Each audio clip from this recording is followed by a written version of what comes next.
Szanowni Państwo, w niniejszym materiale przedstawię model wiertarko-wkrętarki Parkside PSBSA 20Li z serii X20V Team i zestawię ją z Ryobi R18 PDBL z serii Ryobi One Plus.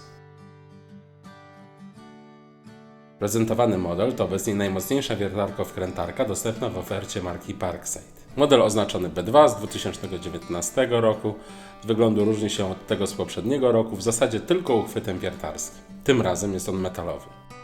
Od tego roku Lidl wprowadził w Polsce do oferty również same narzędzia waliste pozbawione akumulatorów i ładowarek. Na pewno cieszy to tych, którzy mają już sporo baterii serii X20V Team i kolejne byłyby dla nich zbędne. Ten model wiertarko-wkrętarki jest także wyposażony w dodatkowy uchwyt pozwalający na pewniejsze trzymanie narzędzia w trakcie pracy. Tę dodatkową rączkę można zamontować po obu stronach wiertarko-wkrętarki pod pierścieniem zmiany ustawienia sprzęgła.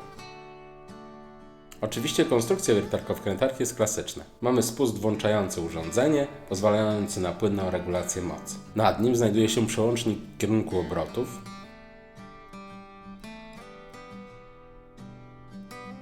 od góry zaś ustawiamy jeden z dwóch biegów wiertarko-wkrętarki.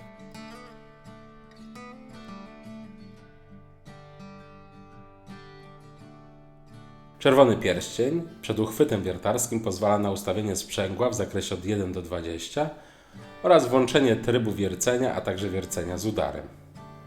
Trzeba przyznać, że pierścień stawia dosyć duży opór i przynajmniej na początku wybór właściwego ustawienia jest dosyć niewygodny.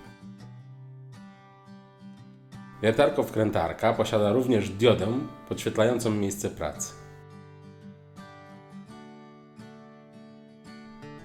Co warte odnotowania, umiejscowiona jest ona w podstawie urządzenia. Niestety działa ona tylko tak długo, jak długo wciśnięty pozostaje spust. Nie znajdziemy tutaj także uchwytu na pasek.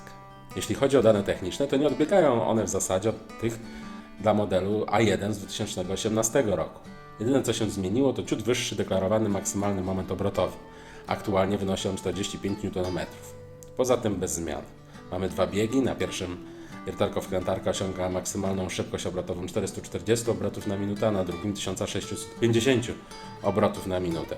Z kolei w trybie wiercenia z udarem uzyskujemy maksymalnie 26 400 uderzeń na minutę. Aby przekonać się, jak mocnym urządzeniem jest wiertarko-wkrętarka Parkside, zestawię ją z wiertarko-wkrętarką Ryobi R18 PDBL. Urządzenie to wyposażone jest w silnik bezszczotkowy i osiąga według producenta maksymalny moment obrotowy 60 Nm. Pozostałe parametry są jednak zbliżone do narzędzia Parkside'a. Dwa biegi pozwalające na pracę z maksymalnymi szybkościami obrotowymi odpowiednio do 440 i do 1700 obrotów na minutę, a przy wierceniu z udarem udaje się osiągnąć do 27 200 uderzeń na minutę.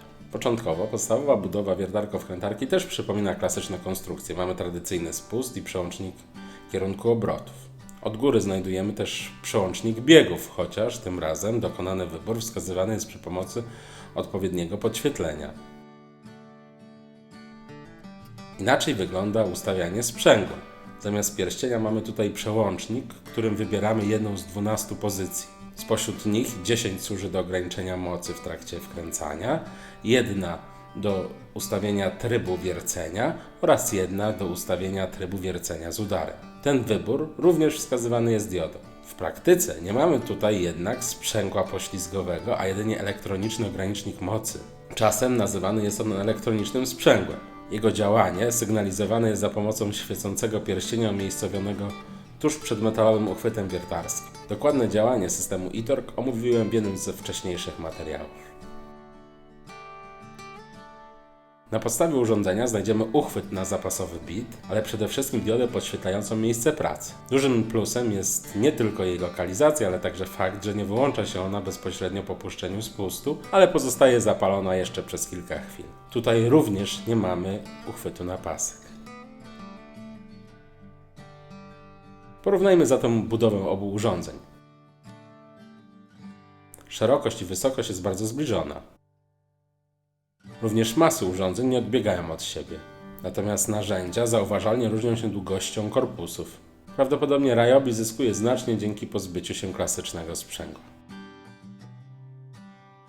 Przejdźmy teraz do testów wkręcania i wiercenia. Zastosowano analogiczną metodykę testów jak w przypadku poprzednich porównań. Uzupełniono ją jednak o 2 dodatkowe próby. Wkręcano wkręty różnych typów i długości oraz wiercono otwory różnych średnic z różnymi wiertłami. Wkręcanie i wiercenie realizowane były przy sprzęgle ustawionym w tryb wiercenia. Wkręcenie oraz wiercenie wiertłem świdrowym Irwin odbywało się na pierwszym biegu, natomiast wiercenie wiertłem krętym i łopatkowym realizowane było na drugim biegu. Porównania dokonano dla w pełni naładowanych akumulatorów 2 Ah w przypadku Parkside'a i 2,5 Ah w przypadku Ryobi. Na koniec testów poziom naładowania akumulatora Parkside wynosił 2 z 3 kresek, natomiast Ryobiego wynosił 3 z 4 kresek. Dodatkowo testy wkręcania oraz wiercenia wiertłem świdrowym powtórzono z wykorzystaniem 4 Ah akumulatorów. W tym przypadku również poziom naładowania obu akumulatorów spadł o 1 kreskę. Przejdźmy do testów. Najpierw wkręcanie.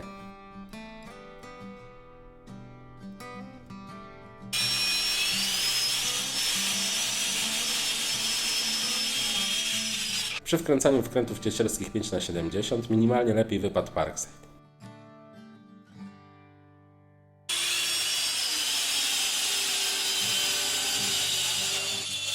Przy wkręcaniu wkrętów ciecierskich 8×120 znowu już bardzo delikatną przewagę miał Parkside.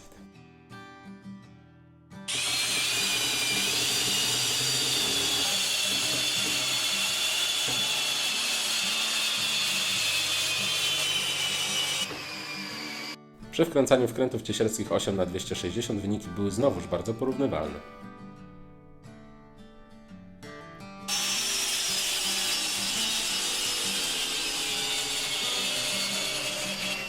Przy wkręcaniu wkrętów do drewna 8×120 rezultaty były zbliżone, choć tym razem minimalnie na korzyść Ryobiego.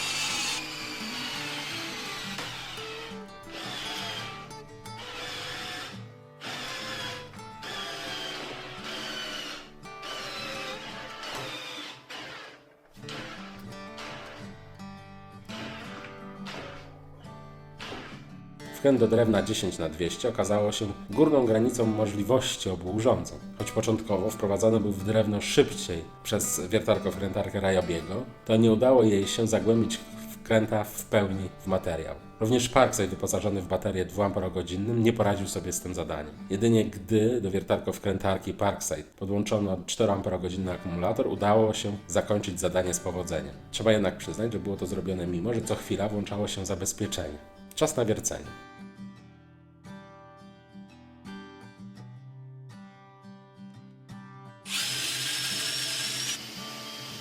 Czasy wiercenia otworu o średnicy 8 mm wiertłem krętym są na tyle krótkie, że trudno uogólniać wynik, choć w moim przypadku lepiej poradził sobie Ryobi.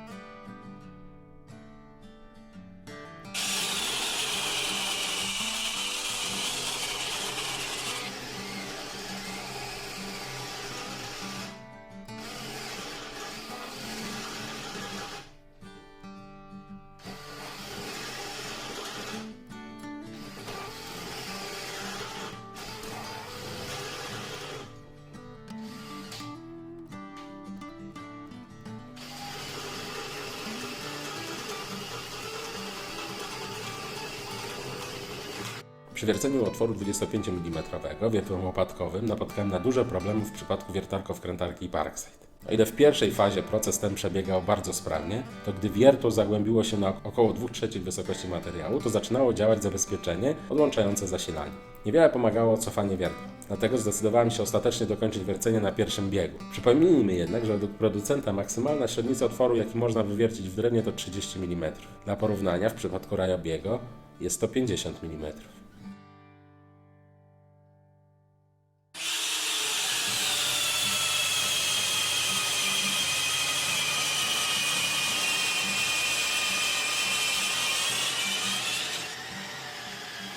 Z wierceniem otworu 32 mm wiertłem świdrowym Irwin minimalnie lepiej poradził sobie Ryobi. Podsumowując, z testu wynika, że w zastosowaniach Majsterkowicza różnica w maksymalnych momentach obrotowych powyżej 45 Nm przestaje być odczuwalna. Należy tutaj zaznaczyć, że chociaż wkręcenie wkrętów do drewna 10x200 sprawiło obu urządzeniom sporo problemów, to wykonano je bez otworów prowadzących. W praktyce powinno się najpierw nawiercić odpowiednie otwory, a wówczas wprowadzenie wkrętów powinno odbyć się już bez większych problemów, co pokazywałem w materiale porównującym wiertarko-wkrętarki i wkrętarki udarowe. Różnicę w mocy obu urządzeń odczujemy szybciej w trakcie wiercenia dużych otworów. Biorąc pod uwagę aspekt ekonomiczny, uwzględniając zwłaszcza duże promocje w sklepie Lidla, które pojawiają się w ostatnim czasie, wiertarko-wkrętarka PSBS A20Li to narzędzie, które warto mieć w swoim warsztacie, nawet jako rezerwę. Szczególnie jeśli mamy już kilka narzędzi serii X20V Team i nie potrzebujemy dodatkowej baterii i ładowarki. Niestety mój test nie obejmuje aspektu niezawodności. Zwłaszcza, że w ostatnim czasie sporo użytkowników raportuje problemy z działaniem wiertarko-wkrętarek z Lidla, zwłaszcza modeli bez udarów. Z drugiej strony mamy 3-letnią gwarancję, która jak do tej pory jest realizowana przez serwis Compernas bez zarzutu.